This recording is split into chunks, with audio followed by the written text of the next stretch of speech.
So next up, we have District 7. Ginger Regalado has over 17 years of experience with FDOT in District 7 and over 10 years of teaching experience with students in the school system. Edith Wong is a safety studies engineer in District 7, FDOT's safety office, and she joins us today to speak about initiatives that the safety office has been working on in the Tampa Bay region. Go ahead, you should have control of the presentation. Good afternoon, everyone. Thank you, District 1. I'm going to talk about education, which has been mentioned by both the secretaries and the others that have been talking thus far today, Brenda and our counterparts in District 1. It is very important, and I'm going to highlight one of our corridors that we've been doing a lot of education on for our pedestrian hybrid beacons, which is Busch Boulevard. So District 7 currently has 11 pedestrian hybrid beacons in the district. 4 of them are on Busch Boulevard that we just completed. This is where we've been doing our education. We have 3 on Hillsborough Avenue. The 4th one will be coming and it'll be completed later this year. And we have 1 on Florida Avenue and 3 on Park Boulevard. 1 will be coming to Kennedy Boulevard as well. So the 4 that we have on Busch Boulevard, there's 1 at 12th Street, Brook Street, Pawnee Avenue, and Overlook Drive. So when we did our education and outreach, we wanted to make sure we got everybody, not just the residents, but we got the commuters, the businesses, the pedestrians, and the bicyclists. It was all inclusive of everybody that could be in the area. So we had a big effort. And it was twofold. We did it through the actual work zone and the building of it, and then into the completion phase. So we had oversized postcards directly mailed to the households. We did countertop in the businesses, and because we knew that we had a large Spanish contingency in the area, we did English and Spanish delivering the messages, and we were consistently out there refurbishing the placeholder cards in the businesses, and we had quizzes for messaging tailored specifically to Busch Boulevard. We used billboards. I know most people think that that might be outdated, but they were very effective, and we had a lot of interactive people were commenting to us on our website about how they liked the billboards, and they gained attention. So we used them for work zone safety, and then when that period for the work zone was over, we switched straight into using them for the pedestrian hybrid beacons. And these are currently still out there right now. And then I happen to think that they look really good, but of course I'm biased. So we went from that to using our PSAs. So the first PSA is one that goes directly to pedestrians and how to use them. And currently we've had over 800 views. And this has been in effect since mid-January. And this is by one of our engineers here in the district. This is Anita Montjoy. And we happen to use this PSA in our teen education program in the schools. And it's very effective with that program. And the girls in the schools happen to be very in tune to it as well. So if we could play this real quick. Hi. I'm Anita Montjoy with the Florida Department of Transportation. We are installing new crosswalks equipped with pedestrian hybrid beacons on major roadways in the Tampa Bay region. These beacons are proven to reduce crashes between motorists and pedestrians. What should motorists do when they encounter one of these beacons? When the beacon is dark, proceed like normal. When the beacon is yellow, a person has activated the crosswalk. Slow down and prepare to stop. When the beacon is solid red, come to a complete stop. When the beacons flash in red, check to see if anyone is still crossing. If the crossing is clear, proceed with caution. When used properly, these beacons help motorists see pedestrians and help pedestrians cross the road safely. Also being well received in the schools, and you should probably know why, because it features the current chair of our Bike Walk Tampa Bay group, which is Dave Anderchuk, and the kids all are reacting to him. Go Bolts, and we'll show it real quick. Hello, I'm Dave Anderchuk, chair of Bike Walk Tampa Bay. The Florida Department of Transportation is installing pedestrian hybrid beacons on busy roadways to help make crossing easier for pedestrians. When crossing the road, first press the button to activate the crosswalk beacon. Wait for the walk signal, make sure all traffic is stopped, then begin crossing the road. If the signal is counting down, there isn't enough time to cross safely. Press the button and wait for the next light cycle. We all play a part in making our roads safe for everyone.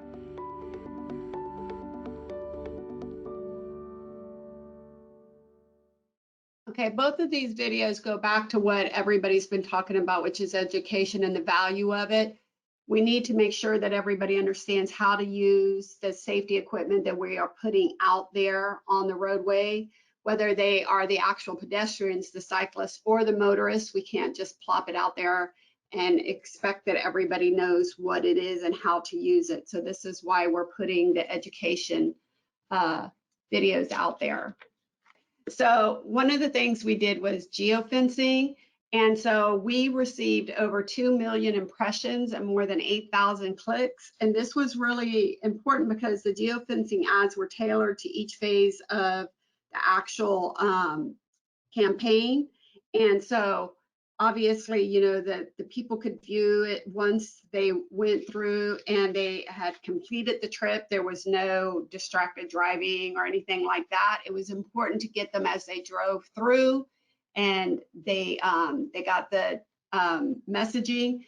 So we had social media campaign on Facebook and Instagram.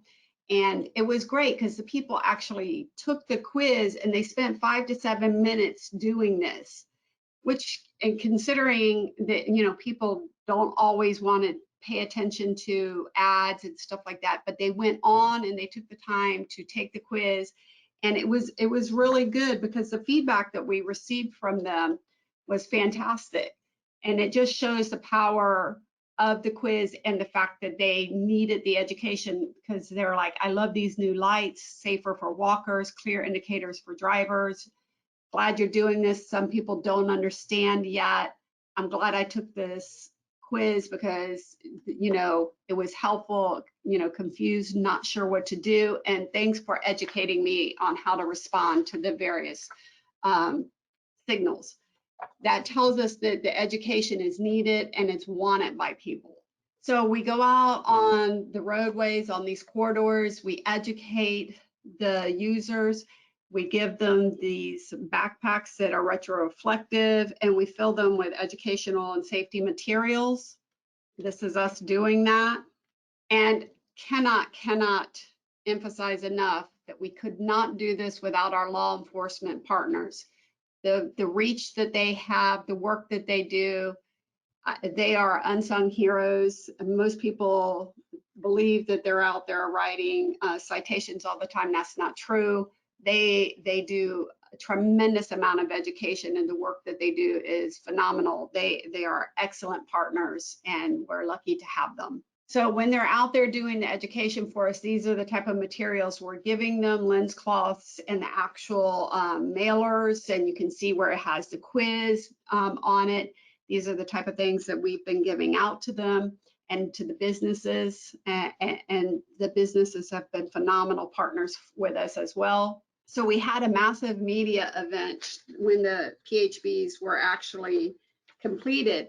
And at this event, we had the City of Tampa, the City of Temple Terrace, Hillsborough County, the Temple Terrace Police Department, the Tampa Police Department, and Hillsborough County Sheriff's Office. Our local partners, we can't do the work we do without them, which has been said by both secretaries and our partners in District 1. It's a village. It takes a village to do all that we do. We can't do it by ourselves. And we're lucky that we have those partnerships. And that's what all the road users that are out there need. They need us all working together. So signal cabinet wrap, these are the new signal cabinet wraps that we have out, that we've been putting out to, as part of Secretary Gwynn's vital few safety communication efforts. We were lucky to put these out to be all inclusive of everybody and to help, you know, beautify the areas out there. We've gotten a lot of response from people of how they like it and how inclusive it is. And this is it. Go Bucks out there. And that's it for me. Edith? Thank you, Ginger. Good morning, everyone. My name is Edith Wong, and I am also speaking with Ginger on District 7. In 2020, according to Signal 4, we had a total of 524 traffic and vehicle fatalities. And as Secretary Gwen mentioned previously, we did see an increase in intersection and lane departure crashes. And a lot of fatal crashes involved occupants not wearing seatbelts. Good news, we did see a decrease in motorcycle and impaired driving fatalities. A quick plug for the state safety office's safety data integration space. It has really helped us in reviewing crash data so much quicker. I wanted to highlight 2 projects where working with the local agencies really helped us to bring about construction of crosswalk projects so much faster than we can alone. The project on the left was partly constructed by Pinellas County as in addition to Pinellas Operations Maintenance Office. The project on the right, we're working with the city of St. Pete and PSTA to relocate a bus stop and add a new crosswalk at the intersection.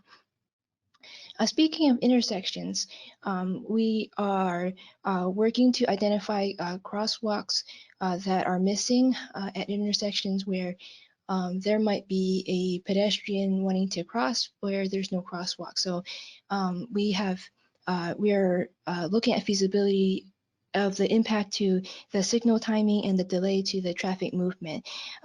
We are working to implement these through different contract mechanisms listed here. Also on intersections, the low-cost safety countermeasures we have identified is the leading pedestrian interval and the flashing yellow arrow.